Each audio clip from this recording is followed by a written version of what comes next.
Jay Crawford, Adam the Bull, Garrett Bush, Dustin Fox, Jason Lloyd, Tyvis Powell, plus, ba-da-da-da-da, you're loving him, Mikey McNuggets. And so many big names, it would take me hours to say all of their names. The ultimate Cleveland sports show starts now. Booyah! I got to go check. Happy Friday, and welcome to the Ultimate Cleveland Sports Show. We've got 90 minutes for you here on the YouTube channel, and then at 12:30 we're flipping over to WKYC and the KYC Plus app. 30 minutes of, as my man McNuggets likes to say, never before seen content for you there. I have to say, I know it's not in the rundown. We had too much stuff to do it. I know what you're going to say. I thought I'd seen everything that there was to see in sports until he did it again last night. I am absolutely, Right. I was without words. I called it when they were down 10. I'm watching it at home, and I said, they're going to do it again. They've got them right where they want them. Richard Jefferson kept alluding to the Pacers are hanging around. The Pacers are hanging around. I've never seen anything like it. I know we've got a busy show. We're not going to talk about now, it. Jason? Oh, I said, yeah. I'm 100% believe all it. hail the Pacers. I don't know. I just can't believe it. That man puts on a cape in the last 3 to 4 minutes of the game, and particularly in the last 5 seconds of a game. Wow. I got a stat. You ready for this? Yeah. Since 1997, Almost where do you 30 think years. Tyrese Halliburton ranks among all players in the NBA First. with go-ahead or game-tying shots in a playoff game in the final 5 seconds? First. No. 97 eliminates Michael. He's He's not first. he's second, and I believe LeBron is first. G. Bush. Well, yeah, that Nailed makes it. sense. He's He's played tied for so second. many more playoff games, and he takes so many of those last shots. Tied for second. Can you guess who he's tied with? And I'll give you What's the parameters again? Kobe? not Kobe. Last 5 seconds of a playoff game Last 5 seconds. on a go-ahead / game-winning shot.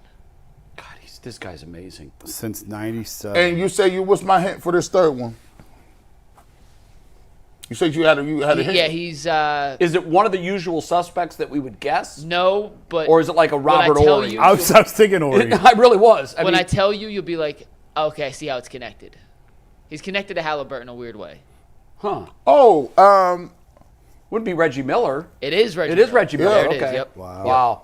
I got to tell you, I've Halliburton's 13 of 15 on go-ahead game-winning shots. 13 this of year. 15. In the His last true 5 seconds. Jason, his true shooting percentage. No, that's not the last 2 minutes of a game. He's 13 for 15 on go-ahead shots. His true shooting percentage in those situations is over 100. Never seen before. The amazing thing about it is it's only going to be a story now when he misses one of those shots because he hasn't. and all of these, and he has the worst game-winning shots because it not only like looks bad, but you be like, that's not going in. He grabs the rebound, runs back to the three-point line backwards, and shoots it with 2 hands, and it goes in. I said, I don't understand this. This is wild. Like he does, like it's You crazy. know how we all, when we were growing up, spent time in our driveway going 5, Yep. 4, Yep. 3. That's all he did. He looked- must have practiced that 5 hours a day as a kid. Because he does not look rattled in those situations. And honestly, when Oklahoma City missed the shot, I said, it's a wrap. Halliburton's going to nail it. You didn't know how it was going to happen, but you knew he was going to get a shot off. It was going to go in, I and just they were kept going thinking, to win. there's no way it's going to happen again. There's no way it's going to happen. Oh, nope, it is Is going it to a- happen So again. now, does anybody want to change their pick? Is anybody No. saying No. now that they have No. home court advantage? No. Does I'm anybody sticking with Thunder in 6. Does- but it gave me pause. Does anybody think that the Pacers are now not going to be good for the foreseeable future? I think people thought it was a they're here. fluke. No, I thought it's it was not a fluke. I don't. Are they gonna? I don't think they're not. They done this 2 years in a row now. And how much do the league's coastal elites hate the fact that 3 of the top teams in the league for at least the next 2-3 years are in the middle of America, in the Cavs, the Pacers, and the Thunder? Adam Silver says he loves it. He was on TV yesterday. See how much he loves it when the ratings come in. That's a hot button issue. He doesn't like talking about ratings. Of course he doesn't, because they've been bad. I know. You know, They're he's down going to again this find year. out what Major League Baseball has known forever, that New York and L.A. is good for business. He tried to compare NBA to NFL in the Super Bowl, and everyone No. celebrates when it's Pittsburgh and Kansas City. But, dude, Football is a different monster, man. Yeah. We throw parties for that game. If you try and play that game, Right. you will die. Right. That's might be the coldest thing you ever said. I hear what you said. What'd you say? We throw parties for the Super Bowl. Oh, yeah. It's a gathering date. Yeah. And if people watch it for the commercials, what other event does anyone watch for the commercials? No allegiance to your team. That's right. Your team ain't nowhere to be found. They was 3-14, and you watch it eating wings and somebody's dip. And last night, as I was leaving my Game 1 NBA Championship Finals party, No. you'll never hear anyone say At all. Ever. So, yeah, it's just, I know we didn't have it in there. I wanted to throw that in there. Also, good luck to my alma mater. The Perkins Pirates are playing in the state semifinal baseball championship. Oh, great. And I love this story for Synergy. That Bowling Green baseball coach and I were talking about this morning. Today's game at 5 o'clock for the trip to the state championship game will be the last game ever played on Bowling Green grass. They're pulling it out, putting turf in. And I thought, wow, that's kind of cool. And the Bowling Green coach, also a Perkins guy. Really? So all kinds of synergy for me with this. But I covered Perkins baseball when I was coming up working at the Morning Journal. They've got a great baseball program. It's the history there. It's elite. It is elite. And so the Legion coach, when I was playing, became the high school coach and coached Kyle, who had a great career and is now the head coach at Bowling Green. So there's really a lot of tie-ins and synergies with Perkins and Bowling Green. So good luck to the Pirates. I hope they pull it off. Yeah. It's going to be a tough game, but I hope they pull it off. Let's get into our first topic of the day. Got a lot to get to, and it starts with a quick word from FanDuel. The NBA Finals in full swing. If you bet on Tyrese Halliburton to hit a buzzer beater in this series, you could have got 41-1 odds. And he was 0.3 seconds away from hitting that yesterday. But those are the kind of props you can find on FanDuel. FanDuel makes it easy to stay in the game before tip-off and live with player props, performance trends, and same-game parlays. Fans have more ways than ever to play smart and win big. If you're new to FanDuel, it's the perfect time to sign up. Head over to FanDuel.com/UCSS and place your first $5 bet. If it wins, you get $200 in bonus bets. Make every moment more with FanDuel, the official sports betting partner of the NBA.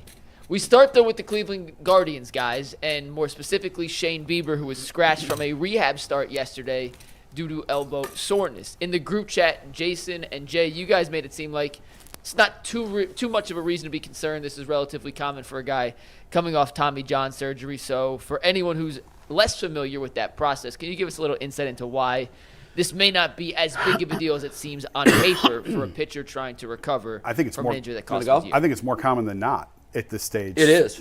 I'd be more concerned if he didn't. Right. After the first start or two, typically they feel soreness. It's not that big of a deal. Shut him down for a week or two. I think he'll be fine. That's why I've said all along, to me it was August, and late July, early August is what I've always felt was a realistic timeline for him. He's obviously way ahead of that schedule, but I don't think it's that big of a deal if they shut him down for a week or two. I highly doubt there's anything structural in there or anything that he's damaged again. It's just fatigue and getting back and doing this. So I was not at all alarmed. I sort of expected to hear something like this at some point. I wanted to ask you this question because I don't know. I haven't talked to anybody in the organization. I certainly haven't talked to Shane. This is just, I'm trying to connect dots. Yeah. He is eligible, if he wants, to leave after this year. Yeah. There was a 2-year deal with a player option after one. If I'm Shane Bieber, I'm counting dollars that I've missed, not that I have. Right. That's the way these guys work, Absolutely. by the way. And it seems kind of counterintuitive, but that's the way they do it. With the exception, by the way, of David Carr, who we're going to be talking about at the start of our Channel 3 show. He's done something that's very rare in today's athletics, so that's a little tease for you. You're going to want to watch that. But Shane Bieber's counting dollars that he's missed, not that he has. He wants, the whole idea is to get to free agency as quickly and as healthy as you can. I'm wondering how much they're letting him drive the bus, because if he comes back July 1st, and that gives him, 20 starts? I don't know. I think it's more like 14 or 15. Okay. He's thinking about, boy, if I can come back and go 9-2 with a sub-2 ERA, that proves that I'm back and I can hit the market and get my bag. So I hope that's not the case, and here's why. The doctors always know best. Yeah. I thought, and you probably went through this too, with my knee rehab the first time my ACL, I kept telling doctors, we're going too slow. We're going too slow. I can handle more. I'm telling you, I know my body. And we started to push a little bit. And the next thing you know, I'm running literally on a treadmill, and I tore my meniscus. And the doctors looked at me and said, this is why we go slow. Yeah. This is why we know. This is the first time you've gone through that. We've gone through this with thousands of patients. We know the timetable. We know everybody's different. We know that you being younger and maybe more athletic than some, you can handle a little bit more. But they were right. I've had 3 arm procedures. I've tried to come back way too soon each time because I'm an impatient soul. I'm not chasing money. I'm looking for enjoyment. Right. I want to play. And each time, if they told me 30 tosses from 90 feet, and this was like step 3, 30 tosses from 90 feet, I would do 30 tosses, and if it felt okay, 540. I'd back up 10 feet and throw 10 more. I'm at 40. And you know what? I paid for it. Yeah. I'm like, oh, that doesn't feel good. That doesn't feel right. They want to push you to the edge of soreness and then stop. Yeah. The only thing that scares me about this, Jay, is that they announced a couple days ago that it has been pushed back from Thursday to Friday, then scrubbed altogether. Typically, the soreness will go away relatively quickly, as long as it's something minor. Right. So I'm not terrified by the fact that they're slowing things down. I'm actually encouraged by that. And I totally agree with you. You have to go. The pain is going to be there. That arm, which he's used regularly throughout his entire adult life, has now been put in a cast, so to speak. Yeah, when you break out of it, you're going to have, there's been a lot of atrophy. As you rebuild those muscles, that produces lactic acid, that creates soreness. Let's hope that's what this is. You know, I looked at it, looking at the statistics, they said a re-injury of a Tommy John surgery is somewhere between 10 and maybe 15%. Very low. So it's very low, which, usually that's the thing that, had the ACLs. And there's always one point in time where you go and you're doing something, you're back, and your knee kind of gives out a little bit, and you're like, oh, I tore it again. They lean on the fact that re-injury of your same knee is not as high. They're like, no, we're not really worried about it. What it is the muscles aren't firing. Your muscles are atrophied. Your quads, your hamstrings, you're trying to make moves, and you don't never know that the fact that you use all those other muscles to fire around them. So it could, like you said, be a situation where it's just the fact that he hasn't used those muscles in a long time. They're not really worried about it's going to tear again because the rate is really low for re-injury.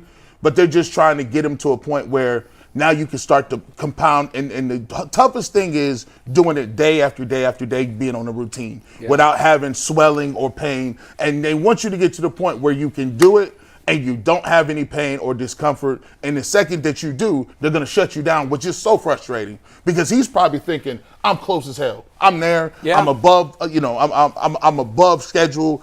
I have no pain. And then all of a sudden it hits you that one time. And sometimes I'm glad he says something because sometimes people won't say anything just because you got to, bro. I think they're smart enough to know you got to. Now, it's not foolproof. There are guys who have had major complications. Mm-hmm. We're going to have an Astros guest on later, Luis Garcia. Of the Astros has been out 25 months now. Wow, I following forgot him. Tommy John. I forgot about him. He had it in May. Everybody did. He had it in May of 23, and he still hasn't thrown a pitch. Yeah. And the Astros medical staff is just in shambles right now. We can talk about that later. So there is a chance that it's something more. But until we have more evidence, I have to believe it's just the soreness.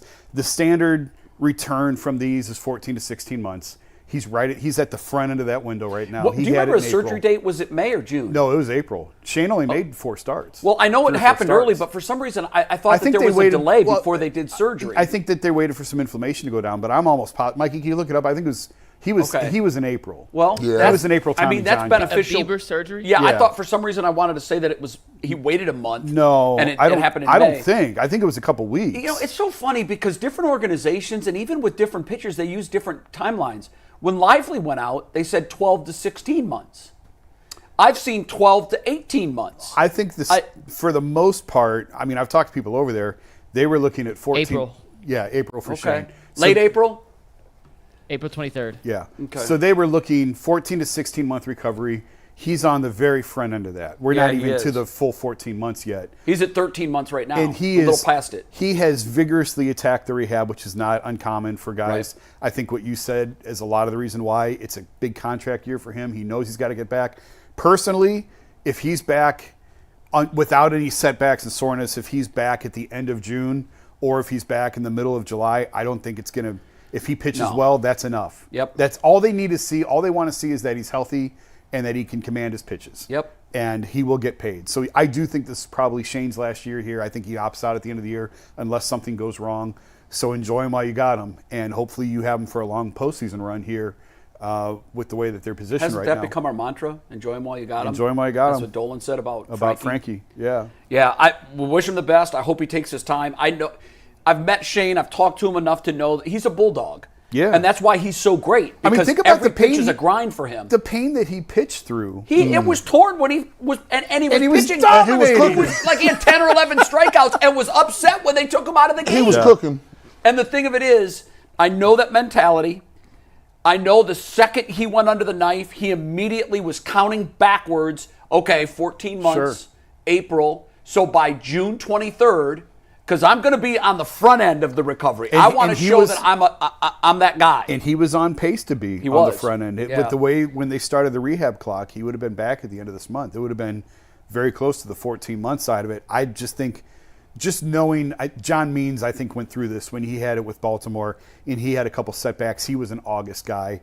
I just think April Tommy Johns tend to lean more toward mid to late July to early August type returns. Yeah. I've thought that all along, so this is no reason for concern. Now, let's hold our breath that that's all it is. Right. That we don't get word, because he's meeting with the doctor. They're going to poke and prod. They're going to do tests. Fine. They're going to take a look. I think everything in the more end important part for Shane, I know we got to move on, I think in his rehab start, he was sitting 92, 94. Yeah. And that's not as high as, back in the Spider Tack era, he was 96, 97. He was throwing the ball. I don't remember him throwing the ball. He was up there like that. Yeah, he had great velocity, great movement, great placement, everything. But he was trending. Cy Young. He was trending up. He lost his velo for a couple years, and last year at the start of the year, it was trending back up into those 95, 96, 97, and he got hurt. Yeah. So I just hope, if he has success at 92, 94, stay at 92, 94. Right, yeah. Don't try and reach for 95, 96, 97. And he's not a thrower. He's a pitcher. Yeah. He can have success with that. As long as he's in the low 90s, occasionally humping up and hitting mid-90s, I think he's going to be fine. I don't think there's a big problem. What stinks about this is you can see real signs of the starting pitching starting to click. Oh, yeah. All of these guys, within their last start or two, have shown the ability to go into Yankee Stadium and throw a shutout. Even last night, which was a loss, and we'll talk more about that down the road, but even last night, you're seeing that all these guys now are hitting their stride. I've really impressed with Ciccone. I think he's I really am good. too. Yeah. I feared what would happen after the no-hitter got busted up, because you have that temporary lapse, and then the next hitter hit the home run, and you could kind of tell it took him out of his game. More guards talking just a little bit, but Brett Chauncey from Locked On Astros, right, is going to join us to talk about the weekend home series. Houston's in town. In fact, tonight's game will be on WKYC. Locally, you'll be able to watch it for free here on Channel 3. Yep, coverage starts at 7 p.m. For that, on WKYC, you can find all your Guardians versus Astros coverage pregame right here on Channel 3. We'll also be on Channel 3 at 12:30 for the second part of our WKYC show today. Let's talk Browns for a little bit before we bring in local comedian Bill Squire. Kimberly Martin of ESPN, who has done some very good reporting and had some good inside information that turned out to be true on the Browns recently, said something about Shedeur Sanders that caught my eye. When you draft a guy in the 3rd round, like Dylan Gabriel, or in the 5th round, like Shedeur Sanders, typically that's not the draft position you're going for when you're looking at a future starting quarterback. Typically those guys, there have been some exceptions, turn into starters, but for the most part, you're drafting a guy that you long-term see as a backup and whatnot, and Shedeur may not fit that category exactly, but he was a 5th-round pick. The precedent says that's typically not a future starter. However, according to Kimberly Martin, she said the other day, quote, "In the Browns building, there are people who believe that Shedeur can 100% be the starter." G. Bush, I know it's only been 2 open OTA practices. We haven't even reached mandatory minicamp yet. But based on everything we've seen and heard from Berea, do you agree with Kimberly's assessment that there is a chance Shedeur Sanders could be the Browns' long-term answer at quarterback? Yeah, I don't know why this was eye-opening. As you can see, this is how I do my when I title something. You got to be able to title something and give people quotes that they can go with, but at the same time, it's not clickbait. So let's break this down. She really didn't say nothing groundbreaking. She said there's thought process. She said there's a chance. There's a chance. 100%. People think there's a chance that, or there's 100% chance that this man can be the starting quarterback. Now, she didn't say week 1. No. She didn't say by week 8. She didn't even say this year. To be a franchise quarterback, that means you're on the roster. They feel that you have the prerequisite skills that you can be a franchise quarterback. I don't think people anywhere, even Shedeur Sanders detractors, would argue with that too much. They've seen that he can throw the ball and he has some skill set. It's just all about when he's going to get an opportunity to play. Right now, he's not receiving the first team reps, which is not to say that he's not going to be getting them or are getting them behind closed doors. But I think that this is a no-brainer. Like, why would the Cleveland Browns wouldn't have, if they didn't think that he was going to be a guy that possibly could be a franchise quarterback, why draft him after you took Dillon Gabriel? You should have just rolled with Dillon Gabriel and said, all right, well, we cool what we got. The reason they went and moved up to take him was for the fact that a lot of people still believe that he had first, second round talent. He was one of the best quarterbacks in this draft. And they believe that he can, he got some talent, he can spin the football. So I don't think this is groundbreaking. I think this is what people think. I mean, it's not too far off base from what he's shown so far. And at the end of the day, it doesn't say when, how, where, when, or where. It just says people think that he could be a starting quarterback. Yeah, I think what threw everybody was the use of 100%. It almost makes it sound like you're conflating what she's saying with the fact that, yeah, there's a 100% chance that he's going to be the starter. No, there's a 100% chance that he could be the starter. There's a 100% chance that I could win the lottery tomorrow. That's a fact. Like, if you think about that statement, you're like, wait a minute. Because there's so much space between the two. I could win, and there's a 100% chance I could win. But there's a 0.0000001% chance that I will win. So I think, I don't know if she was smart in crafting her language that way to try to make a headline, and here we are talking about it on the show. So it worked if that was her intention. Well, look, at least his chance is better than winning the lottery. It's a 25% chance. Yeah, if you do it based on this, based on there's 4 guys in camp and one of them has to be the starter. There you go. Now, if you say that they're all equal, then yeah, he's got a 25% chance. Now, if you start handicapping it and you look at skill set, you might say Joe Flacco has a 33% chance, Kenny Pickett has a 27% chance, Shedeur Sanders has a 19% chance, and our boy from Oregon has a 14% chance. I don't know what those numbers would be. But yeah, he's got a chance. He's on the roster. Yeah. When the 49ers drafted Brock Purdy last out of all of the players drafted, and he was Mr. Irrelevant, he had a 100% chance that he could win the starting job, and he did. It's a valid point, Jay. So I think that it's in the semantics. I also think this. I hope that the most fans don't look at practice tape and say, oh, he's the guy, because I'm going to give you an example of why that would be crazy to do that. There's many reasons why. Tyrese Halliburton hit an unbelievable shot last night. Unbelievable because of the situation, not because of the circumstance. The circumstance was it was a 14-foot jump shot. McNuggets can do that. I can do that. You can do that. Jason can do that. No. I think Ant and Steve could even do that. And you know what? I'm throwing in Bull for good measure. I lost to the kids at the Boys and Girls Club. Yeah, this is true. We got some. Okay, maybe I did Ant's knock not on G that out. list. I knocked G out. He did. I appreciate that too. Here's what I'm saying. It's like when I go to Muirfield and I watch the Memorial, and I'm sitting on the 8th green and I'm watching the pros come in, and I see their approaches and I'm going, these are all really good, but I've done that. I can do that. I can do what these guys can do. And you watch Halliburton hit that jump shot. He can do what we all can do what he did. But here's the big difference. There's nobody trying to knock your head off. There's no pressure to the situation. There's not 70,000 fans screaming for you to throw an interception. And that is the component of what makes this position so hard to judge. We can look at guys. I remember when Alex Smith did his root workout for Pro Day and not a football hit the ground. And everybody that left the workout said, this is the greatest workout I've ever seen from a college quarterback. And I laughed. I'm like, that's cool. He made throws in practice. with nobody rushing him and no defender on his wide receiver. I would think everybody would be able to do that every time. So, yes, he looks great. But what's going to determine the starting quarterback is when the bullets start to fly, does he still look great? And I'm not saying that he can't, and I'm not saying that he can. What I'm saying is we're going to find out. We're going to find out. That's the best part about football. That is the best part. Like we can talk, look, we used to say this all the time. Back to high school, everybody talked. Everybody was talking in the city. Everybody moving around. That's good. You got your little camps. You're throwing the football around. We're going to see when you get the pads on. Ball don't lie. When the two-a-days start flying and them pads getting in there and they rushing the quarterback. You know what the cool thing about it is? Some people don't look like they nothing when they playing with 7-on-7. The ball don't come out on time. The ball look kind of wobbly. Don't look like it get there, and it's rugged. But then something happened to certain people when they get in the game, and it's just like, well, is he faster? Is he stronger? What the heck happened? You weren't making them throws. Some people look. I always take it to Bernie Kosar. Bernie Kosar played in the era where they had the best quarterbacks alive.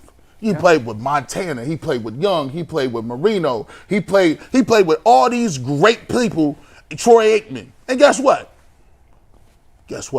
When that light came on, Bernie wasn't the fastest in that drop. He wasn't the greatest arm. It looked terrible coming outside arm, but guess what he was? He was a baller when them lights came on. NFL Films did a segment on Bernie Kosar, the ugly ostrich. One of the best things. Go watch it. It was awesome. Go watch it. Google it and check it out. I mean, it was just so true. I remember when I saw it for the first time, I thought, wow, I'm not the only one that thinks he looks like he's throwing with his opposite hand. Crazy. The segment starts with the former voice of NFL Films talking about his awful footwork, and he trips. He had to invent the step back because he wasn't fast enough to get out of center. The center was faster in his retreat than Bernie was in his drop back. And Bernie was getting his feet tangled, so he cocked his right foot to give him a head start. Yeah. And they talked about that in this segment, and they said, and they interviewed people like Boomer Esiason saying, man, that's one of the ugliest throw motions I've ever seen.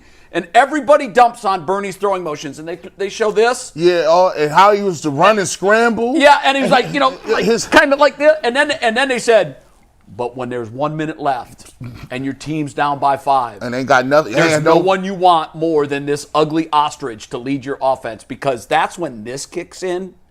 And it's also when most people crumble under the pressure. Pressure builds diamonds, pressure bursts pipes. And that to me, Jason, that right there, and to know if you have a franchise quarterback, you're not going to see that until you get in that situation. Yes. The one thing, I don't know much right now about Shedeur as an NFL quarterback. I don't think any of us do. The one thing I do know is he is not rattled by any of this noise around him. He's grown up in it. He's used to it. He's had Prime as a dad his whole life. He's used to the cameras. He grew up in that. He's used to the noise. Nothing you can say, nothing you can do will rattle him. He hasn't seen anything that's going to rattle. So I don't worry about that. Now it's just a matter of getting the reps, because he still doesn't have the reps that we've seen. Mm-hmm. He still doesn't have any reps with those. And that's why, everything that I've seen the ball come out. I watch him at practice. He's got a good touch. His arm is fine. He doesn't have the strongest arm. He doesn't need the strongest arm. It's fine. Everything has been fine. But we need to see it in 11-on-11. We need to see it with the starters. And to this point, even with the starters, half the starters aren't there. You know when I need to see even the starters aren't really the starters. Normally, I would say, well, I need to see it in a preseason game. But I'm going to need to see it in the regular season. That's why we've got to look at them this year in regular season football when they're keeping score and it's sticking to your resume and the bullets that are flying are live. Yeah. I want to see him in that situation. And, Joe Thomas on our show a couple of weeks ago said it best. We're going to know, and it's not going to take long. Right. Step by step. If you think about it with Johnny Manziel, didn't take long for us to realize. Didn't take long for them to realize. It took a while for us to realize. Yeah. Because you don't see it every day. And that's what worries me about this. Everybody jumped into their camps with Johnny Manziel. Everybody jumped into their camps with Baker Mayfield. Everybody has jumped into their camp with Shedeur Sanders. You can be wrong on your first assessment.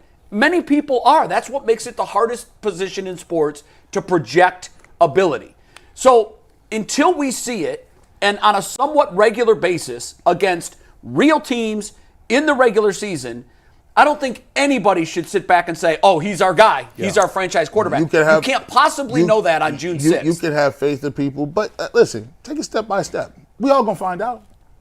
We all agree that he's going to play at some point, and at some point we will get an evaluation. It just happens to be we're in June. We got some time left. Yeah, to finish the analogy, she said he's got a 100% chance that he could be the starter, and I said I have a 100% chance that I could win the lottery. I'll know when I scratch that dust off my ticket. Right. There's my answer. Oh, damn. Another losing ticket. I now have a 0% chance of winning on that lottery. Right. But when I go to the store to buy another ticket, I now have a 100% chance that I could win the lottery. There you go. Well said, Jay. Well said. We'll find out when mandatory OTAs, mandatory programs, veteran starts next week. We'll see what happens as the offseason progresses. We're going to bring in our next guest after a quick word from Buckeye State Credit Union. If you haven't heard of them yet, meet your new favorite financial partner. Buckeye State Credit Union is a local institution offering everything from checking accounts to home equity lines of credit and auto loans with some of the lowest rates in Northeast Ohio. Their Cleveland branch is in Shaker Heights, which is one of 5 locations across the state, making it easy to find one near you. Can't get to a branch? No problem. They make banking simple through digital banking. What sets them apart? Well, they make banking personal and convenient at Buckeye. Their focus is you. Their core values: connect, simplify, and adapt. Guide everything they do, bringing people together, cutting through the clutter, and they're innovative. To learn more, visit buckeyecu.org. Buckeye State Credit Union, your money simplified. And with that, we are thrilled to welcome in local comedian Bill Squire to the show. How you doing today, Bill? I'm doing great. It's weird to talk to you because you're over there, but like, I look at him and it's weird to talk to him. Yeah, he's a weird dude. Mike, in a loving way. No, listen, nothing you can say that would offend me. Joe Thomas gave him his nickname, McNuggets. McNuggets, yeah. And I heard he crushed when you guys did your live show. I heard that he brought it down. So he really did. So you're gonna come out and do one of my shows sometime? Bill, let's talk about that. Yeah. Because it kind of pertains to what we're talking about with football. Right. A lot of guys are funny when they're drinking beers with their boys. Right. But I've been told by people that have lived in the entertainment business. Rob Parker is a good friend of mine. Mm-hmm. He's been on the program. He's worked in the sports media business forever. Rob's a funny guy. Yeah. Rob does open mic nights out in L.A. I did not know he sends me his sets all the time, and we talk about him. And he goes, Jay, it is 1,000 times scarier than going on TV because there's one light in the room. It's on you. There's one voice that can be amplified. It's yours with the microphone. And there's 200 people that worked all week and are demanding that you make them laugh. And it's the hardest thing in the world to do. So when McNuggets got up there and did it, I thought he was going to bomb. And when he genuinely made the house laugh many, many times, I thought, wow, he's got something, that gene. Well, all you guys are different that can do that. And it's one of those things, kind of like you're equating this to being a quarterback when the lights come on. Sure. It's sink or swim, and sometimes you panic and you can't. And like, listen, I bombed a lot. I've been doing this 21 years. I've bombed a lot. But there is that moment where you're in, a room full of 200 people, and you say that first thing, and you get that crack, and then it's like, oh, this is over now. I got you right off the bat. It's done. There's it's kind of like quarterbacking, isn't it? Because I will not say that. No, in this, obviously, it's a much different skill set, but or golf, or your success feeds on itself. Exactly. And your failure feeds on it. So I've watched But you need those failures to learn to overcome them. Yes. And that's the difference. If you just keep failing, keep bombing, and you don't change anything, you don't get any better. Is it possible to win the room once you've lost it as a comedian? Yes, you can. Because I've never seen that. Oh, yeah, it happens. Really? It's one of those things where, there's sometimes ups and downs to a set, and then there's a lot of times where you'll get the audience, and they'll just be inconsistent the whole time, where you're like, okay, they like this joke, but they didn't like this next joke, but then the 2 jokes after that they liked, and then but as long as you close strong, it's like hitting that last second shot like you're Tyrese Halliburton. If you hit that last shot, who cares? That's true. That's what they'll remember. Do you find that you endear yourself to the crowd if you have, obviously, Brown's jokes have to hit well, right? Brown's jokes, you could probably land those easier because they suck. Yeah. Do you find it easier in Cleveland or out of Cleveland to tell Brown's jokes to kind of open your setup? Well, it depends how national the story is, because we're so ingrained in everything. And so, like, if I was just in Minneapolis, if I would have went there and started talking about Shedeur, they would have been like, "Oh, we don't care about Shedeur right now. Like, he was a 5th-round pick. You're going to talk maybe about the him? day after the draft. Maybe the day after the draft, but land. like 3 weeks out, 4 weeks out, like it's not top of mind anymore. But then, like, big story like Deshaun Watson's jokes when he first those work wherever, whenever. Those are working, yeah. Those and like. If there was like a villain on a team or just general Brown stink jokes, like those will endear you to a crowd. And then, you can go at their teams too, which is always fun to do. Like when you're in a city like Chicago talking about the Bears. Like I was just in Chicago in February and they're low-hanging fruit. Yeah, low-hanging fruit. Just talking about like how they're abusing kids by making them go to Bears games and stuff like that. It's not a lie. Let's talk. This is interesting to me. Let's talk censorship, right? Yeah. So like it used to when I grew up, it used to be where there's a couple of people that got to say anything they want. Mm-hmm. And one of them was like your father, because you couldn't do nothing about it. He was the king of the house. Yeah. The other one was comedians. Yeah. Comedians was like, you guys could talk about race, you guys could talk about religion, you could talk about gender, you could talk about all those things. Do you find it more difficult to do your job now than it was in previous times because of the way that our society has kind of put different topics off limits? I think it's actually easier to talk about stuff now because there's so much of it happening. And if you have a good take and you have a funny way of presenting it, you can get away with it. And yeah, there's going to be backlash, and there's always backlash. There's always been backlash when it comes to humor.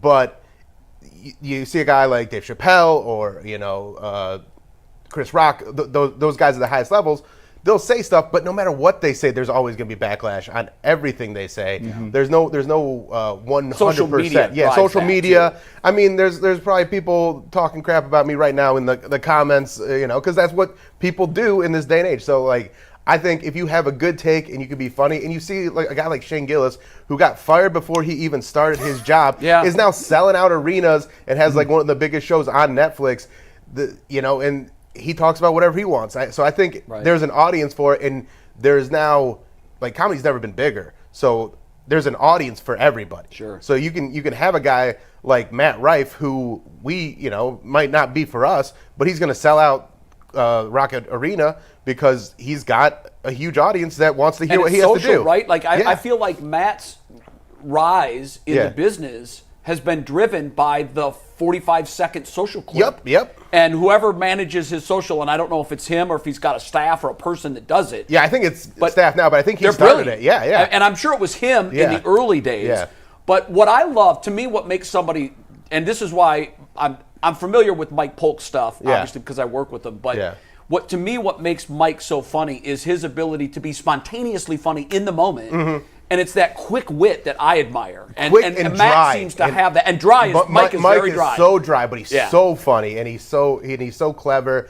And he's one of those guys that I've known, since I started. And he can just he'll show up to a show 15 minutes late, see him all like rattled, like he's not gonna do, and then go and just do the funniest thing you've ever seen. Like he has a great example of that where he talks about his niece's non-binary friend. Yeah. And he's got a routine where he is basically doing who's on first, but it's like a they-them joke. But it's so funny and well-written that like that's what I'm saying. Like, you can make those kinds of jokes. It's just got to be funny. Like, if you're just going out there and saying mean stuff, then like that's not necessarily funny. Yeah. But if you, look at the biggest people in podcasting and comedy are, they're claiming censorship, but like, who's censoring Joe Rogan? Like he was saying a lot of stuff, and they pulled an episode or two. It's harder to cancel people. I think before the idea of, because everyone was afraid of being canceled. Yeah, and that meant, well, corporate America said, we don't want you. Right, we're not going to touch you. So Roseanne gets fired from ABC, canceled. Yeah.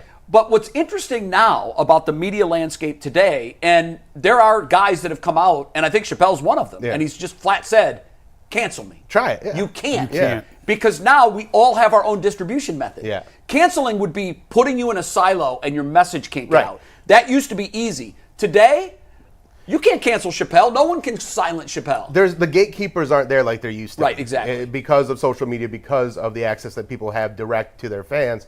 Whereas even if Joe Rogan got let go by Spotify, he can just still put out his podcast on his own platform. On his own platform, and make like millions. he can do whatever. And so when it comes to like that little era of canceling that we had in like the 2017, 2018, whatever that was with Roseanne, there was like the people that were like getting canceled were the ones that were doing like sexual misconduct. Like the people that said stuff, like you get a slap on the wrist, and then you come back usually okay. And I've seen the pendulum swing both ways throughout my career, because when I started was like right after the whole Super Bowl thing, and everybody was afraid to say anything at that time, because that's when the Stern went to war with the FCC about all his stuff going on in his program, and he made the jump to XM or Sirius or whatever, and so like you've seen it go one way then the other and back and forth. One quick question: who's the most? I gotta get you in trouble. Which one? Who is the most famous not funny person? Oh, most famous not funny person. But people love him. But they like, bro, this is not funny. In your opinion? In my opinion, so a lot of the guys that, and it's as a stand-up, I'll leave it as that. Yeah. Rob Schneider. Wow, shots fired. Yeah. I don't think so either. You know what? I won't disagree with that. I see some of his stuff, and I'm like, his sketch stuff was great. Yeah. But as a stand-up, I feel like he's miscast. He's just not good in that. Yeah, in that space. That's the guy that feels like he looks uncomfortable to me. Right. And I saw him open for Sandler, and like it's just kind of like repurposed street jokes. Like nothing felt all that original when he'd be out on stage doing stand-up. But like his movies, like I'll watch Deuce Bigelow on a loop. Right. Like I love that movie. I know, it's great. And he's good in sketches. He's good in small roles in Adam Sandler movies. But his stand-up has always been kind of eh. Yeah, Somebody that's well said. Your job is to find Dane Cook. Where is he at? Yeah, I know. I just drove past. Jason, I know you went to a couple Dane Cook. No, but that looks like your man's. That's your cousin. He blew up and then he vanished. He blew up in college. Yeah, he was. What did happen to him? He was a victim of his own success. So with Dane Cook, he got so big and was doing arenas, but like wasn't really writing any material. So he did a whole special where he riffed the whole special at Madison Square Garden. That's risky. It's a sold-out show. He filmed it with college students. Like he had I remember that one. That was the one I remember. Yeah, and that's kind of like, and so he got real big, and then he got accused of stealing a joke from Louis C.K., and that kind of dropped him down. Louis C.K., there's another guy that just poof. Yeah, but he's still bad. He's coming back. He's a legend. Yeah, he is, but he had the stories against him made everybody go, damn, I'm not easily offended, but that's pretty offensive. But then he's also done sold-out shows at Madison Square Garden since, so like he's doing fine. What do you have coming up? Tonight I'm at Imposters Theater over on Lorraine. That's tonight, and then I do weekly shows that I love for people to come out. I got One Star Bar Mondays, Brothers Lounge on Tuesday, East End in Lakewood on Wednesday, and then High and Dry on Thursday. So I do. Yeah, I do local Jay shows. Leno of the circuit. Right, and I give a lot of local comics, an audience to perform in front of, and like we have a really strong comedy scene right now. So even if you don't like me, like my protege, I'll call him as Elijah Nevels. He's 20 years old. He's gonna be 21 next week, and this dude kills it. He's so funny. And he's like just like a good kid too, and so I love seeing the success that we have with our comedy scene, and like take a lot of pride in it because in Cleveland we love our sports teams, we love our city so much, but there's other aspects of it that like we should be proud of, and our comedy scene is definitely part of that. Thanks for coming in. Thanks for having me, guys. Great to get to know you. Do you have a website that people can follow? Where BillSquire.com. BillSquire.com. Yep. Easy enough to remember. Yep. Bill, thank you. I was so nervous I was going to have to talk about sports. No. We're more interested in what you do. Yeah. Also, I didn't know G. Bush was like a mountain of a man. Like, everybody that sees G. Bush in person says that. Yeah. And they'd be like, I tell people, think Warren Sapp. Yeah. Like he's a big human being. Yeah, I did not know that. Because they always frame you from the shoulders up. Right. So you just look like he's a regular dude. And then you get like, you see how high his knees are up, and you're like, oh, okay, this dude's big. G's a legit 6'4", 320. Yeah, that's yeah. Like, listen, I'm working on the 320 painful. part, but it's Yeah. okay. Like, Bill, thanks, man. Thank you, guys. Appreciate We Thanks a lot, appreciate Bill. it. That's Bill Go Squire. catch You him can if you find his can. stuff at BillSquire.com. Thanks for coming in, Bill. We're going to get to our next topic after a quick word from FanDuel. The NBA Finals are in full swing. The Pacers lead the Thunder 1-0 in a series after a incredible win last night. And you can bet on all the rest of the games throughout the NBA Finals with FanDuel. FanDuel makes it easy to stay in the game before tip-off and live with player props, performance trends, same-game parlays. Fans have more ways than ever to play smart and win big. If you're new to FanDuel, it's the perfect time to sign up. Head over to FanDuel.com/UCSS and place your first $5 bet. If it wins, you get $200 in bonus bets. You can make every moment more with FanDuel, the official sports betting partner of the NBA. So on Wednesday, we did the historical precedent of trades, turning a star into pieces. Yesterday, we went over 10 Darius Garland trade scenarios for the Cavs. Today, we're going to go over some Jarrett Allen deals. I'm gonna pitch you guys a deal. Yes. You guys tell me if you would say yes or no Yes. if you were the Cavs. I know Jay's going to say yes to a lot of Jarrett these. Allen, Yes. Jarrett Allen for Chet Holmgren. Yes. That's what. I was trying to make the money work on a Jokic for Allen deal, but tough to make those financials work. yes. All 10 of these, by the way, Jason said it. money does work. So all of these could be realistic deals in terms of cap compliance, and I found deals that I thought at least both teams would have to take a call. They wouldn't immediately hang up if it was offered. So let's start with the first one here. Jason, if you could turn Jarrett Allen into both Mark Williams and Grant Williams from the Hornets, a 2-for-1 deal, would you do it? Ooh, No. I wouldn't either. Nasty I work. thought I was going to say yes to every single one of Nasty these. work. I wouldn't do that. Grant Williams is the same size as me. I don't know who Mark Williams is at all. He was the guy the Lakers Tried tried to trade for and was then they had vetoed over the physical He's a lottery pick, center. I think 12th pick, Yeah. big physical center. Oh, he's physical. How physical? He plays very physical. He's also often injured. Yeah, that's what scares me No, about I'm him. cool on that. Yeah, I'm I'm going to cool. pass on that one. Okay, let's go to the next one. If you could turn Jarrett Allen into Tari Eason and Jabari Smith Jr. from the Rockets found some success in the playoffs, playing Steven Adams next to Alperen Sengun. Adams a free agent. Maybe they want to go back to a two-center lineup. Would you do Tari Eason, Jabari Smith Jr. for Jarrett Allen? God, I'm going to be 0 for 2 right now. I would do that in a heartbeat. I would strongly consider this. I would consider it. Jabari Smith Jr. I would. But would they do? Would the Rockets do this though? That would wouldn't. mean they would I have doubt it. 3. I wouldn't if I were No, them. I doubt they Like, why- would. But I just see Steven again, Adams is a free agent, G, so if they wanted a second center, this would be their way of acquiring a second center. Okay. So Eason is 6'8", long, athletic wing who plays terrific defense and has I want to put this in realistic terms, a gigantic FU chip on his shoulder. okay. Well, I like Jabari that. Smith Jr. I like that. was the 3rd overall pick after Paolo and Chet Holmgren. Stretch 4, can play a little small ball 5, has not lived up to his full potential yet, but definitely has potential. I would. I don't know why they would do it, but I sure give me some. All right, there's one then. Give me sure. I definitely That's look one at of the this. two. I would so I would far. strongly consider this, but I don't think Houston would do it. Yeah. I agree with G and Jason. This makes more sense for the Cavs. If this was a legit offer, would run to the phone and say yes. Houston, I'm not sure if they would do it, but maybe they have the conversation because they have a logjam. They got some wings that they have too many wings and can't play them all. All right, next deal. What do you guys think about this potential deal with the Lakers? Dorian Finney-Smith and Dalton Knecht, their first-round pick from last year, for Jarrett Allen. Done. Yeah, I'd do that. I would do that, but I don't think they would. I like Connect coming out of college, and I don't even watch college like that. I just like him. I like his scoring ability. Listen, he's an upgrade at the 3 position. Man, That money works. Yeah. I'd do that in a minute. I do think that I would there's do it too. I think there's a match between if the Cavs are serious about Jarrett Allen, the Lakers are a prime team. They would love that. They need Yeah. a center. Let me give you the next deal because I put this next deal in with the Lakers as well. Oh, you got another Laker deal. It's just straight up Rui for Jarrett Allen. You can pick your choice of which Lakers deal you like better, but both of those work financially. And I do think the Lakers would covet Jarrett Allen in a deal. Yes. I do too.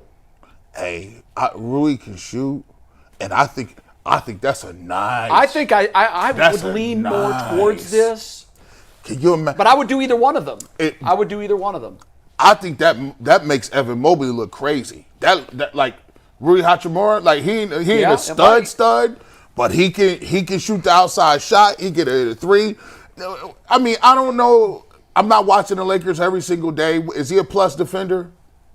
Rui? Yeah, or you just I don't think push. he's bad or I would great, is not, he? I would not call him a plus defender. No. Yeah, definitely not plus, but I don't think he's a giant minus. The only thing we don't know about Rui is when he has not been a teammate of LeBron James, he's been a complete zero.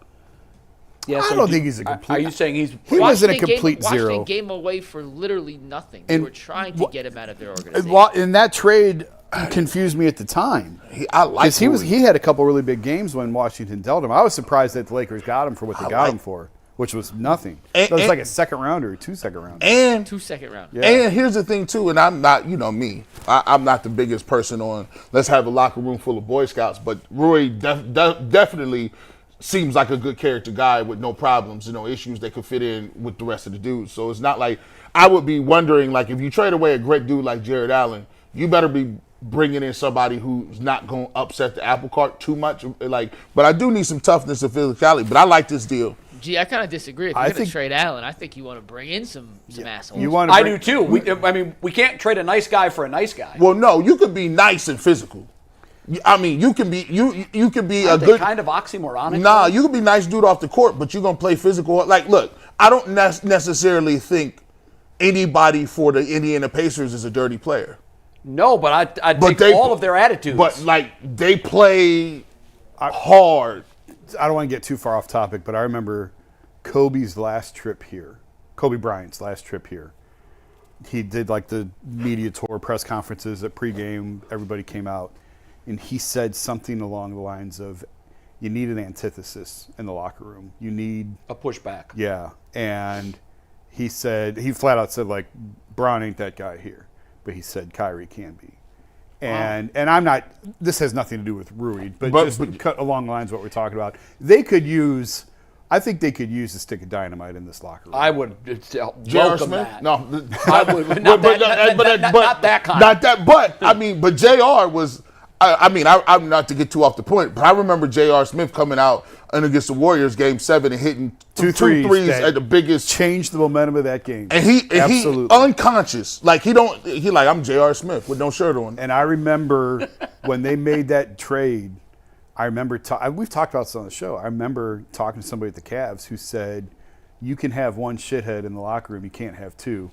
And basically calling JR a shithead, which, by the way, he was not when he was here. He was great. Good citizen. When he was here. But he had the ability to do that. And the way it was explained to me was like, if JR screws up, he's going to screw up off the court. Dion was screwing us up on the court. Yeah, and you can't have that. Yeah. And in that trade, won them the championship. So would you do it, Hachimura? I would. I'd do either of those trades. I think I would be more likely to do the second one than the first one.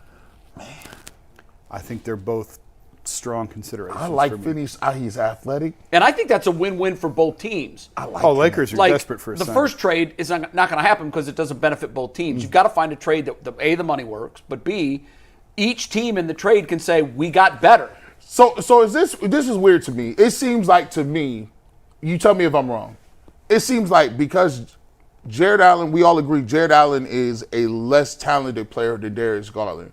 But it seems to be that Jarrett Allen's contract and what he brings to the table is easier to trade than Darius Garland. I think Yeah, that's it's not. accurate. First of all, it's not as big. What is Garland? It's literally 40 half. million? It's 20 versus 40. Yeah, I mean, and people, absolutely. it's like people, they know what he is. Like, hey, if I trade for Jarrett Allen, I know what exactly I'm getting. If you trade for Darius Garland, you're like, if you are trading, Darius is making what, $45 million? 40. yeah, 40. If you're trading for a $40 million point guard, you're a pretty good team. Like you're a pretty good team trying to become elite. A great team. Most of the pretty good teams already have point guards, so that makes whereas a 7-foot center, there's some teams that are looking for size, and Jarrett is excellent defensively.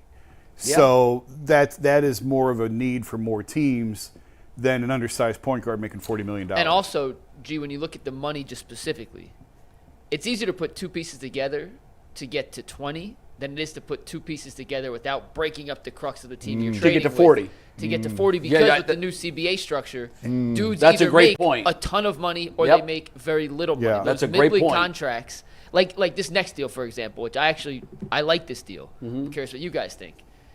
With the Magic, for Mo Wagner, who I know is hated in Cleveland, and Anthony Black, a 6'7" point guard, was a lottery pick 2 years He's hated in Cleveland until he puts on a Cavs jersey. Exactly. Now, a deal like this, G, those two pieces. They're not getting rid of Mo Wagner, though.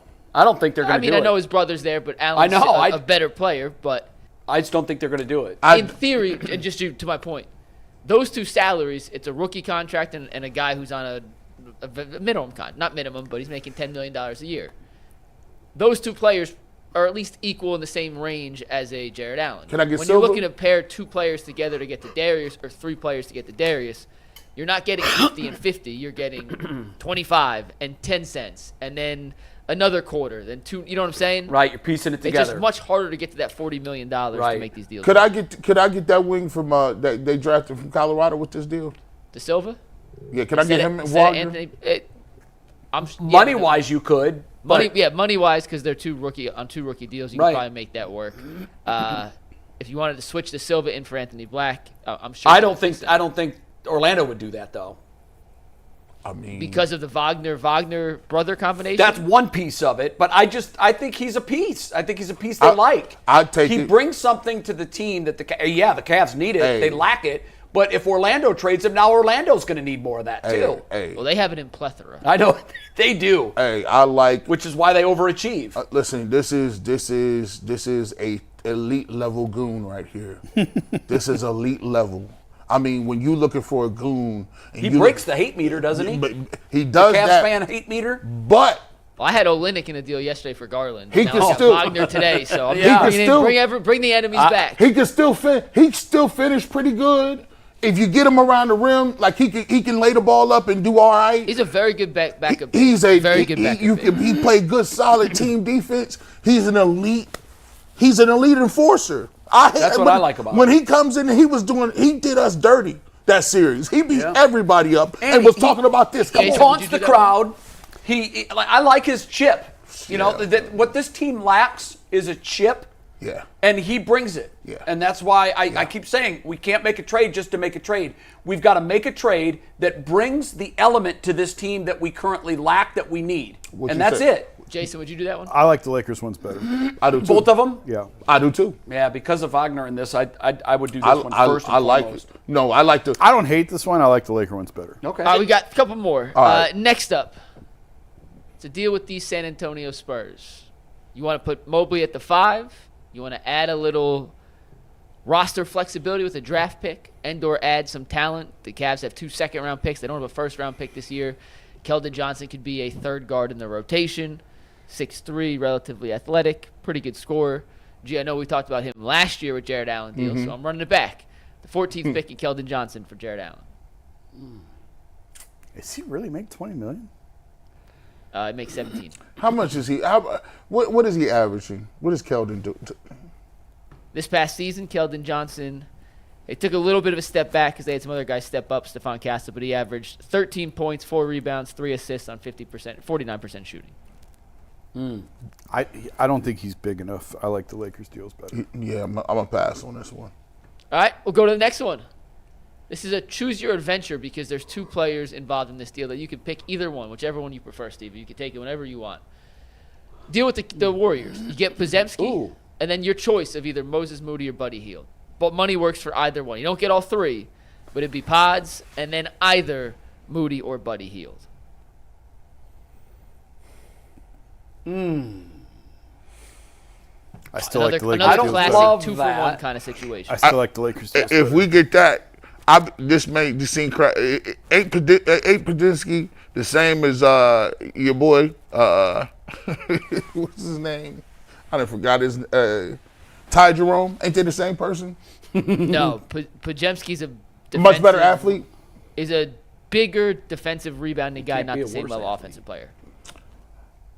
Buddy Hield would probably be coming off your bench, right? Yeah, him or Moody, whoever you want. starting. Probably coming off. See, I don't like it. I don't like it. I gotta have some frontline guys. I gotta have somebody to plug right immediately in there to start. All right, 2 more. I need a dog. Yeah. Next what up, I need. this one was a deal that would get you some cap space back. But Bobby Portis, Andre Jackson Jr., Portis, a stretch big you can pair with Evan Mobley. For Jarrett Allen, you get a little bit of cap space back too. How much?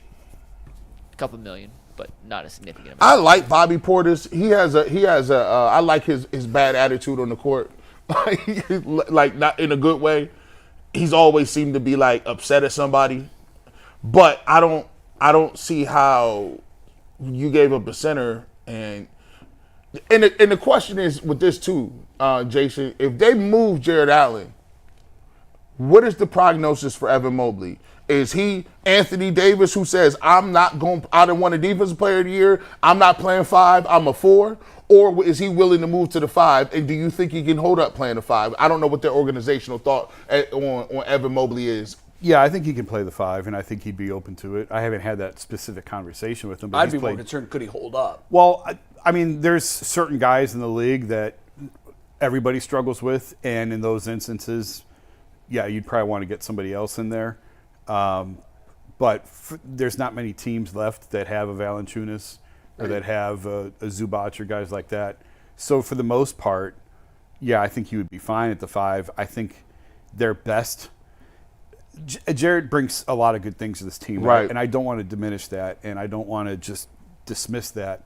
But I think this team is at its best when Evan's at the 5 and 4 shooters with him.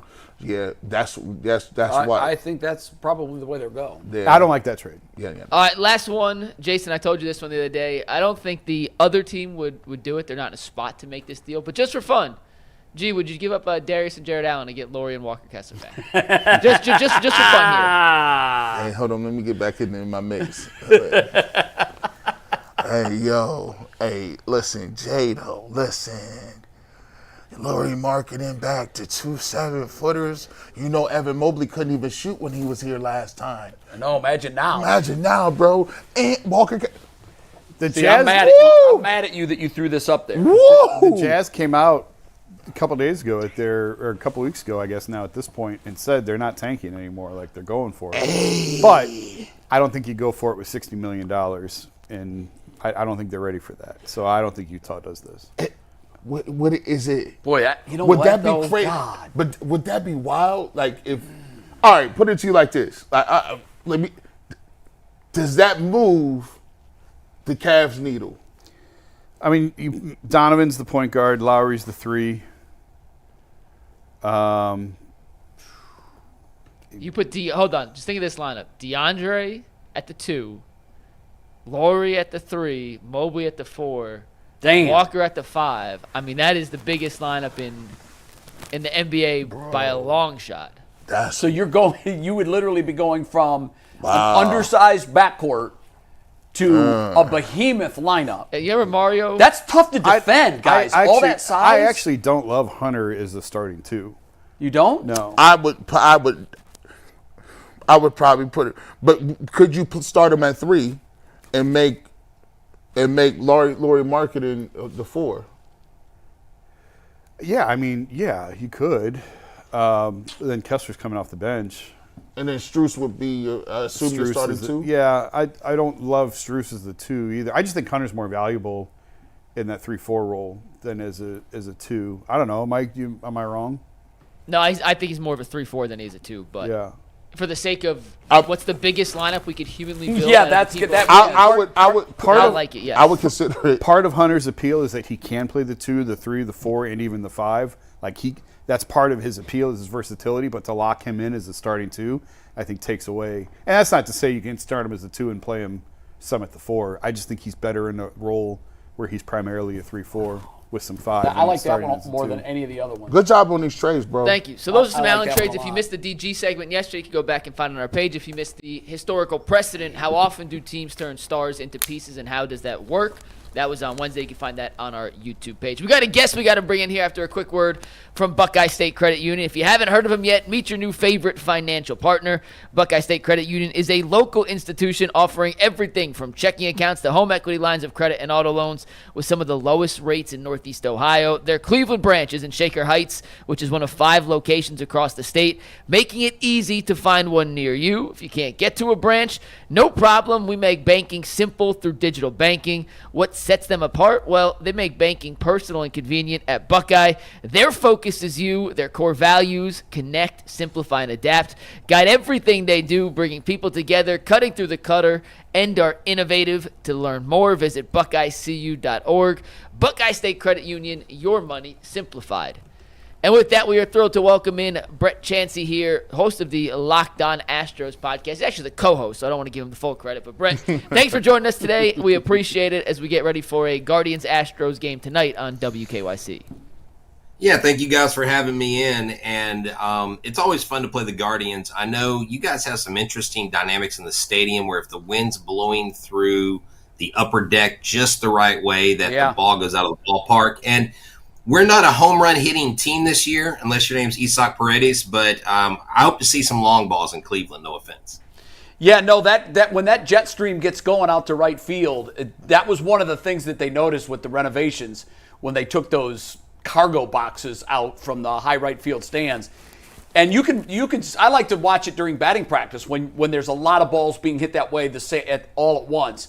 You can absolutely see it with your eyes. You can see when the ball gets up to a certain point that it tends to carry a little bit more. So that'll be interesting. All right, tell us, if you will, Brett, about the role the Astros are on as they come into Cleveland.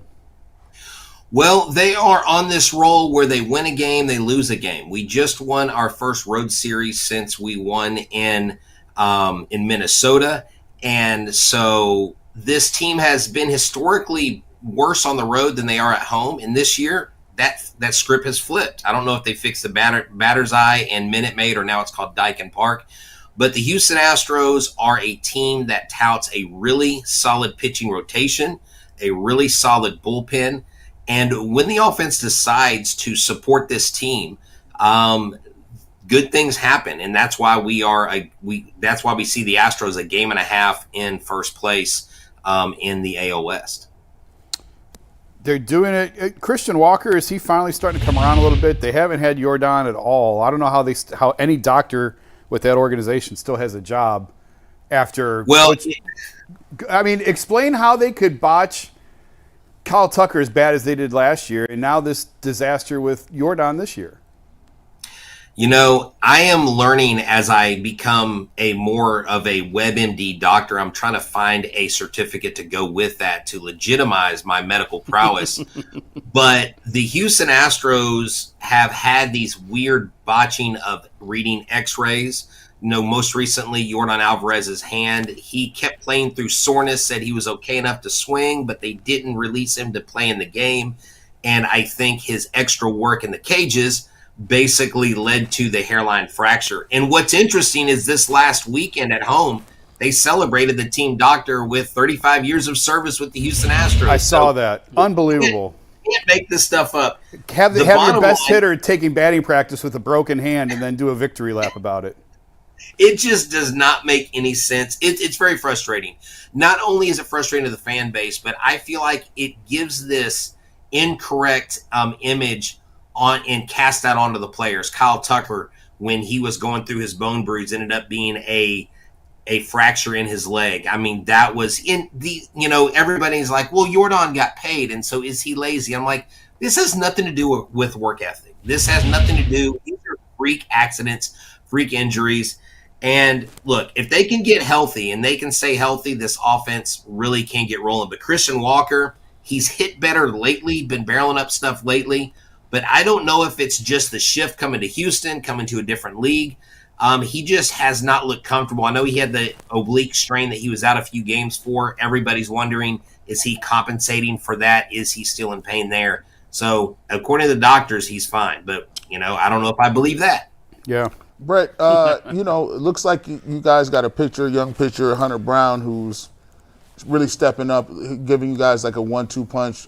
Has he kind of come out of nowhere and been able to anchor kind of the rotation? So Hunter Brown, back in 2022, he was elected to the Futures game, and I'll share like a really quick story. I was talking to him after him and Yainer Diaz were elected to that game. And in 2022, this is before he had gotten to the major leagues. I told him, I said, congratulations. And his immediate response was, I appreciate the accolades, but I want to be on the mound at Minute Maid Park helping the Astros win a World Series. What did he do? Fast forward to the end of 2022, helped them win a World Series out of the bullpen. Then he came out last year, and he came out 23 really good. 24, he had a rough start. But ever since May 2nd or 7th, he added some pitches to his arsenal. And that has really helped him become one of the top 3 lowest ERAs in the league since May of last year. He is what we call Justin Verlander 2.0 because he mimicked his game after. When you watch JV on the mound and Hunter Brown on the mound, they both look similar. Now, I'm not saying he's a first ballot Hall of Fame lock, but I'm just saying that his body of work now early, he has been called the club's ace, even with Framber Valdez as the number 1 guy in number, but Hunter Brown clearly is now the veteran and the leader of this pitching staff and is going to challenge Skubal for a Cy Young in the American League. Hey, Brett, I see a lot of similarities between the Astros and the Guardians. I think there's only a game or two difference between them in the standings. As you look around baseball, they may be the team actually that most mirrors the Guardians. If we were talking about the Astros and the Guards in, say, a 5-game series in the playoffs, how would you see these teams matching up, and who do you think would have the edge? Well, I like Jeremy Pena versus any left-handed pitching that you've thrown at him because he has a 300-plus average. You also have Caratini and Isaac Paredes, who is doing well with their splits against left-handed pitchers. I like Framber Valdez. I like Hunter Brown. But, I mean, you guys have Bieber. You guys have Ramirez. You guys have Kwan. You guys have role players and guys in the offense that have been to the playoffs, that know how to do it. And we know we've met a couple times in the playoffs. I think this would be a series that if it were 5 games, it would go all 5 games just because both teams can hit, both teams can pitch.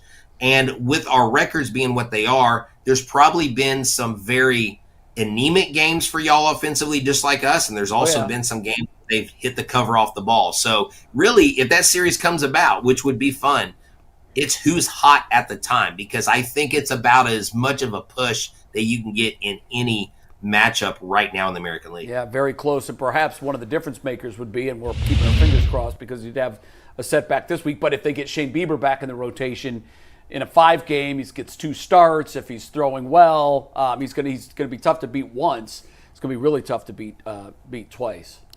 What's going on with Arrighetti? And we were talking earlier about Luis Garcia when you talk about Tommy John horror stories. It's been 2 years. Where's Luis Garcia, and when will Arrighetti be back? So last time I heard Luis Garcia, he had kind of had a little bit of a setback, and so I think his return is probably late July at best. Arrighetti's probably mid-July. Just a freak accident. Like, who gets hit in the thumb with your throwing hand in BP? Yeah. You know, we even had fans conspiring. Did the Mariners try to hit him in BP? Like, yes, you know, the Mariners offense is so great that they know how to line a shot off of someone's thumb. But it's unfortunate because Spencer Arrighetti, man, we were looking forward to this kid having just a great full season. We know last year after his major league debut, he gave up like a 9 spot to the Royals. But he is probably mid-late July. You also have the likes of Christian Javier, who's coming back possibly in July. Yeah. And then even J.P. France. But J.P. France just reported to the Florida Complex League, so that guy is more long-term. These are just guys that if you get back and you can get healthy, maybe they can do a Lance McCullers and just come out on the mound and wow the competition. All right, we're looking forward to the series. Brett, thanks for coming on the Ultimate Cleveland Sports Show. We appreciate it. Good luck to your Astros the rest of the way. And I think you're right. I would welcome a series with the Astros in the playoffs. I think it'd be a great matchup, and we'd have a chance to get a little revenge over our friends from Houston. Brett, thanks. Good having you on. Yeah, thank you so much for having me. You guys check out Locked on Astros. We do talk about Cleveland. You know, hey, that's a team that you can't not like the Guardians. It's just a good team. Y'all have a good one, guys. Good luck with your show. Continued success. Thanks, brother. We appreciate it. Yeah, he's right. Brett It is an Chansey, easy team to Locked root On for. Astros podcast. Check it out. Thanks again, Brett. He is correct. Around Major League Baseball, doesn't it just seem like nobody hates the Guardians?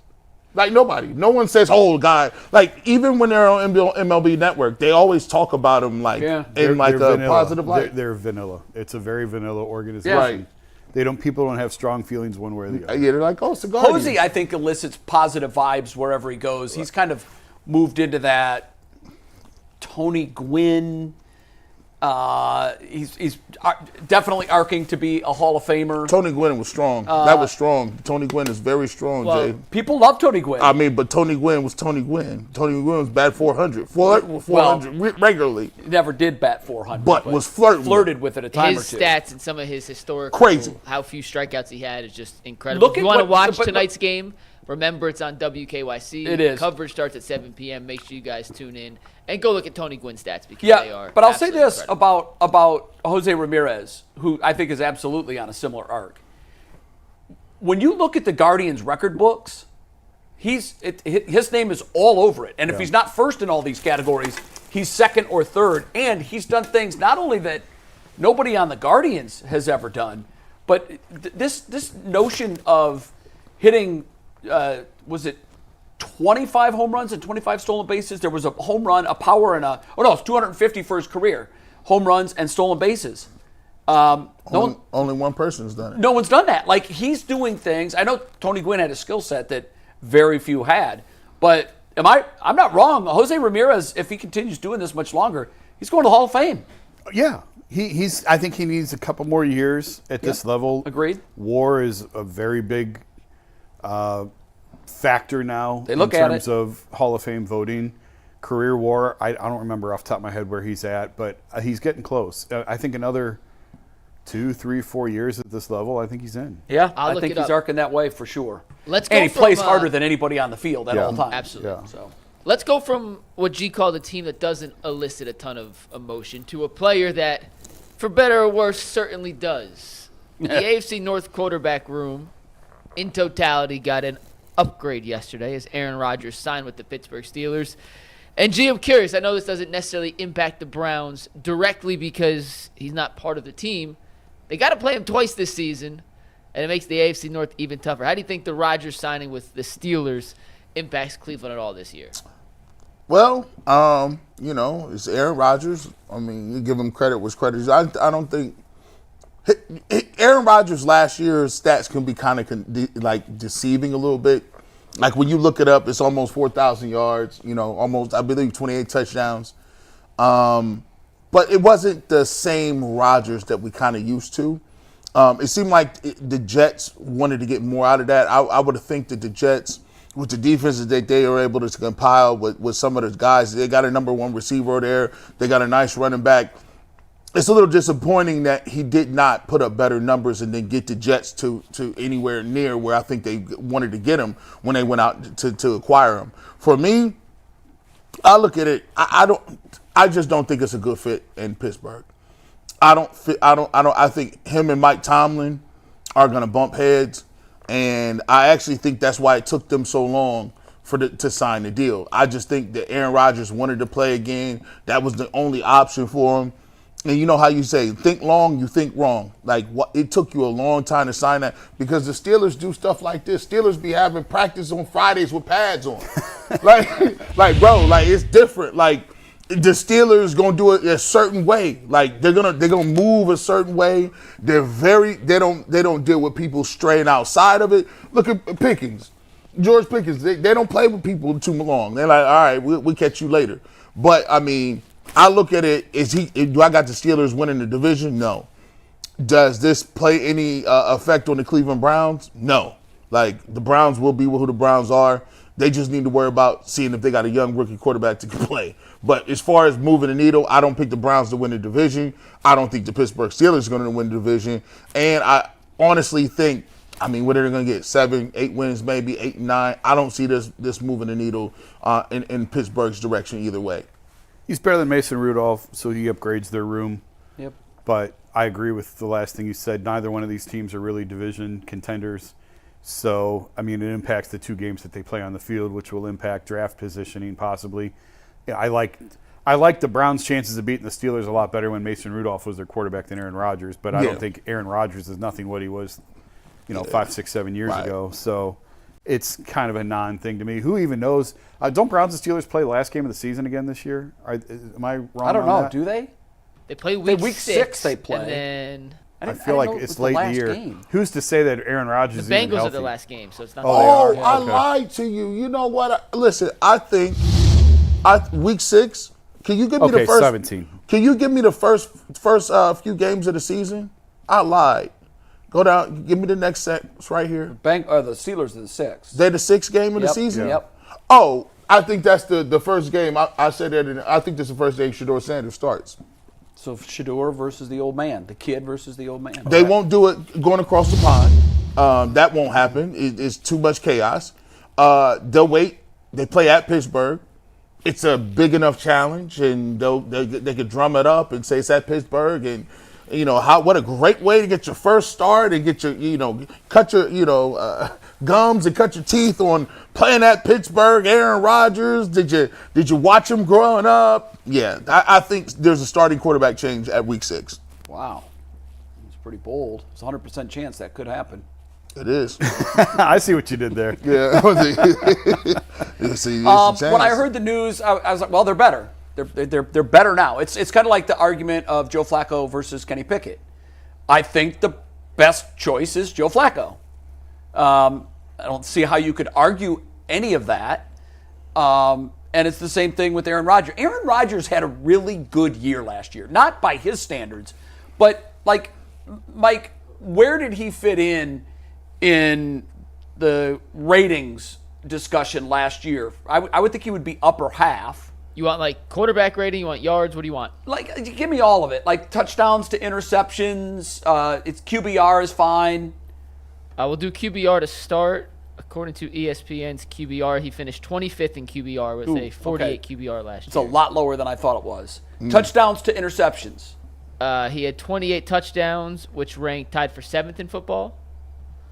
11 interceptions was the 5th most, tied for 5th most in football. Okay. But I like that. That's a 11, that'd be a 12, great ratio. 15, and 16 was the most. Yards per almost attempt. 4,000 yards. Yards per game. Yards per attempt. Yards per. I gotta. I feel like Aaron Rodgers wasn't throwing the ball downfield as much as I remember. Who does, though, these days? I know that's kind of you're right. We talked about how people aren't throwing the ball; they make you work underneath. Yeah, I just think they're a better team. Are they a playoff team? No, I don't think. Yards per attempt was 6.7 yards, which was middle of the pack. Well, we say every year they're not a playoff team. And No, every I know. year they go to the friggin' and playoffs. I'm not going to make the proclamation because we've seen Bull has done that every year, and that he has to eat that crow. I'm not doing that because the Steelers have such a good organization that they can overcome bad quarterback play. They have. I don't know that they get bad quarterback play. If they get mediocre quarterback play, they might be able to, go 10-7 and squeak into the playoffs.